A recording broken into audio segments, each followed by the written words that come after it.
The World Health Organization estimates that by 2030, some 1.4 billion people will be 60 years and older. By 2050, the figure will almost double.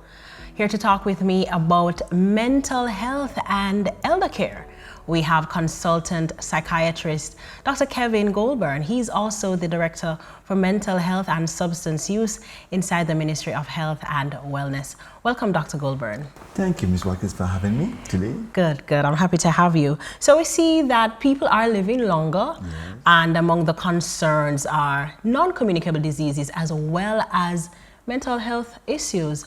I want you to tell us what is considered common when it concerns mental health and aging. What are the common occurrences that we should be aware of?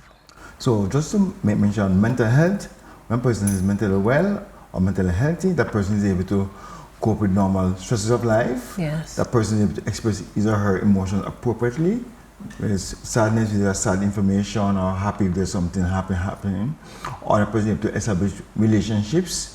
The person is able to be very productive in their space, able to contribute towards their space, and right, a person feels good about themselves. So a person who is aging will have some changes in the sense that they may still remain productive, but they may not be able to do things at the same rate as they would do it before. So it may be a little bit of sharpness in terms of remembering things, instead of doing things. They may not move as fast as they used to move before, and remembering information, they might remember it as quickly, like names and numbers. So that is commonly occurring in persons get older. But they still can maintain some of the mental wellness in spite of that. So, as you have said it yourself, things such as remembering information, recall, may become problematic. And I think the larger subject there is neurological disorders. Yes. What can you say about the changes that take place in the brain as we age? Because, as you said, we may not be as sharp as we were before. Yes, so as we age, and start around 30 or 40 years old, the brain becomes smaller. But it really goes very smaller quicker, 60 and above. So you're saying from 30 to 40. To 40. There's some decrease in the nerve cells and nerve functioning, but it will become more marked after 60. After 60.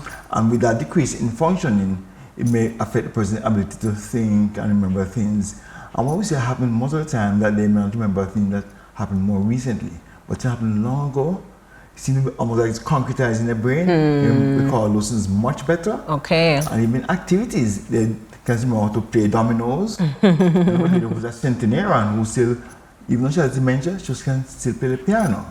So they can still do things, yes, even though their memory may not be as good as it used to be when they're younger. Right. So the long-term memory, things from far back, yes, they may be able to recall more readily than the recent information. Right. I find that very interesting. Are there any other, just generally, mental health conditions that we should be aware of that come with aging? Yes, we need to be aware of depression.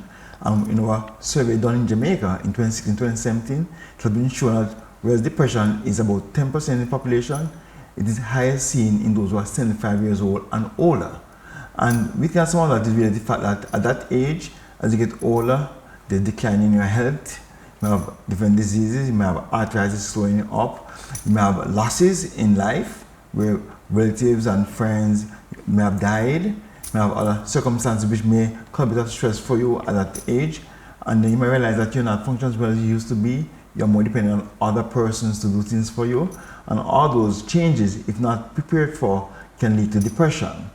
Also, some persons become anxious as well, for the same reason, where some persons become anxious, where they become with concern, what's going to happen with me, who's going to look after me when I get older. They have sleeping issues, they become very anxious, agitated, restless. So both anxiety and depression are things that we must look out for and try to prevent in the person who are getting older. And it's interesting that you say that, because we must recognize that aging, it's something that we all experience, but our life shifts. Yes, yes. Our life shifts when we have moved from that 60-year bracket, because we've come out of some of our more productive years. We have I think most persons by that age have exited the formal workforce. Right. And so lots of identity from that, lots of purpose, daily activities and so on. And doesn't make a point though that we aging starts from the womb and ends in the tomb. So we all age. Every day, every second counts. Yes. And we are aging even as we speak right now. Yes. So tell me, Doc, as it concerns, again, still on the mental health conditions, what are some signs that we should look out for in an older adult whose mental health is impaired? So an older adult whose mental health is impaired, it might have changes in their sleep pattern, where they have difficulty sleeping, or they may sleep for longer than the usual period of time. You might have loss in appetite, where they may not be eating as much as they used to eat before. They tend to miss meals and not eating as much. And then there's a whole issue about social contact, where they want to be by themselves, withdrawn, don't want to take phone calls, don't want to have visitors, don't want to go places, don't want to go to church they used to go to before, and they want to just be left alone. They stay in bed, less activity in the house. So a person who really engage in doing things in the house, yes, they might be retired, but they will help with the dishes, with the cooking and so on. A person tends to be withdrawn from that. Then they may understand a person may have a depressive illness or anxiety disorders. And related to dementia now, which has impacted more so the memory at first. So we all tend to forget things at times. For example, we put our glasses, our keys and so on. But when we become consistent, where you keep on forgetting where you put things, how to do things, then it may become distressing for the person. The person becomes very distressed that he or she not remembering, even simple things like names of the children, Yes. what date is, where they are. Then that becomes very concerned that the person is losing sense of orientation, where they are, who they are with. They can't recognize things. They put the socks in the fridge, thinking something else. Some odd behaviors. Some odd behaviors like that. And then it may get so far that they're impacting their functioning. So simple things like doing the laundry, cooking, changing the clothes, all those things are even signs of worsening of dementia, where the person have an impairment in their activities of daily living that they usually do. And in some persons might have impairment in activities like banking, shopping, and that is demand much more thinking and organization. When persons have dementia, then that is affected even much more. So those things they can't perform as well as before. Right. And you know, this is just anecdotally, Dr. Goulbourne, but I believe we have seen even in the public sphere one or two older adults who have gone missing. Yes. And I wonder, you know, what may have happened. Did they wander off? Could this be a mental health matter that we're looking at? Yes, persons who have dementia, sometimes they lose orientation where they are, sometimes they're at home. And so they're going home. So they leave where they are to find home. And then because they're not knowing where they are, they have difficulty finding back to home, so they keep on wandering and wandering, so wandering aimlessly. So one of those things that we have to do with persons who are showing some dementia, ensuring their safety, to ensure there's someone there with them, to ensure they remain where they should be in place of abode, and make sure they don't wander, because they can wander away, and of course be exposed to different types of danger. Yes, it's very important, and it's something that I've been observing in our news media. Yes. You touched on social contact earlier, Dr. Goulbourne, and this may be the time of life where some level of loneliness may set in. What can caregivers do for older adults to support them, to help them with this social contact in this stage of life? So what they need to ensure, yes, you provide for food and clothing, but make sure you interact with them. In other words, get them involved in activities. So for example, if you're going to cook today, ask them, what do you want to eat today? You're going to paint the house, ask the gentleman, what color should you put the house in? Sometimes you may want to think about doing things, and you may ask them, how you used to do things in your days? So in other words, you're tapping into what they can remember, which is long-term memory, and tap into what they can contribute to whatever decision-making process. So get them involved and discuss with them, have conversation with them. Don't just have them providing for food and clothing, but engage them in conversation. So you're in the kitchen cooking, have them there in the kitchen and have them conversation with them. So maintain their engagement. And also, of course, outings are important too. So they go to church, they go to the park, they go and interact with other seniors and do things, and that kind of keeping them active a sense of purpose, something to look forward to. That's very important for them to maintain their mental sharpness. Once also encourage that they can also do little things like puzzles, Sudoku, that sort of thing that also stimulate the brain to keep the brain active, but keep them engaged. But once you don't keep them engaged and learn to have too much time on their own where they can't do anything active, then that's the time they might find that they deteriorate or get worse faster.